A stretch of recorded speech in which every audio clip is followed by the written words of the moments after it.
આપણી સાથે છે અતુલભાઈ. અતુલભાઈને પૂછીએ કે એમને શું તકલીફ હતી. અતુલભાઈ ક્યાંથી આવ્યા? ગીર સોમનાથ વેરાવળ. અચ્છા. અને અતુલભાઈ શું તકલીફ હતી આપણને? ગેસ ને એસિડિટી નો બહુ પ્રોબ્લેમ અચ્છા. હતો. અને આમ શું તકલીફ થતી? ગેસ મુંજારો થતો અને બરાબર. શ્વાસ લેવામાં પ્રોબ્લેમ થતો. મુંજારો થતો, શ્વાસ શ્વાસ લેવામાં લેવામાં તકલીફ થતી, બીજું પગ તૂટતા. પગ કડિયા રાખતા, પછી લેટ્રિન ની બધી હા, લેટ્રિન માં એમાં અનિયમિતતા હતી. અનિયમિતતા હતી. બરાબર. આવું કેટલા ટાઈમથી થતું? 2 મહિનાથી. 2 મહિનાથી થતું. બરાબર. અને અતુલભાઈ, હવે આપણે આજે 4 સિટિંગ આપ્યા તમને, હાજી. બરાબર. અને આ 4 સિટિંગ લીધા પછી હવે તમને કેમ છે? 100% રાહત છે સર. હવે કઈ પ્રોબ્લેમ આવે? કોઈ પ્રોબ્લેમ કે નથી. મુંજારો આવતો? નહીં.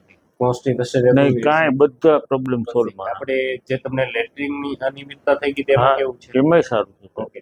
હવે અતુલભાઈ, તમને પ્રોબ્લેમ શું હતો? થોડુંક અંદર એસિડ વધી જતું હતું પેટની અંદર. શું થતું હતું? એસિડ વધી. હા, એસિડ આપણા પેટમાં વધતો જ હોય, બટ તમારે વધુ માત્રામાં બની જતો હતો એસિડ.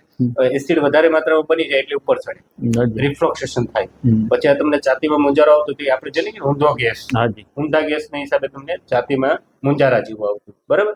અને લેટ્રિન ની બધી અનિયમિતતા, તમને બધું ગેસ એસિડ અંદર વધે એટલે બધું પેટની અંદર નવા પ્રોબ્લેમ ક્રિએટ કરે, કે મુંજારો થવો, બરાબર, પેટ ભારે લાગવું, ભૂખ ન લાગવી, નિશ્ચા થવા, લેટ્રિન અનિયમિતતા, બધો એસિડના સિમ્પટમ છે, બરાબર.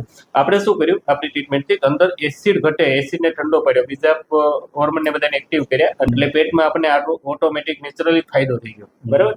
અતુલભાઈ, હવે કેવું છે? બહુ સરસ છે. મને સાહેબ ડાયાબિટીસ હતું અને ડાયાબિટીસ માં રાહત છે અત્યારે. હાવ નોર્મલ થઈ ગયેલું. એમાંય રાહત થઈ ગઈ, બરાબર. એટલે થોડુંક ટૂંકમાં એની ઉપર આપણી સારવાર સારી અસર કરી શકાય. અને અતુલભાઈ, કેવી લાગી તમને મારી સારવાર? સાહેબ એકદમ સારી. મહેનત દાદ માંગી લે સાહેબ. આપણને રિઝલ્ટ મળી ગયું, બરાબર છે. અને અતુલભાઈ, તમારી જેવી તકલીફ વાળા પેશન્ટો હોય, એસિડિટી વાળા, ગેસ, કબજિયાત, તો આ વિડીયો મારફત એમને તમે અમારી સારવાર બાબત શું કહો? સાહેબ 100% રાહત મળે અને 100% રિઝલ્ટ આપે. ઓછી રકમમાં વધારે ફાયદો છે સાહેબ. તમારો ચાર્જ તો એટલો બધો નથી, તમારો ખર્ચો વધી જતો છે.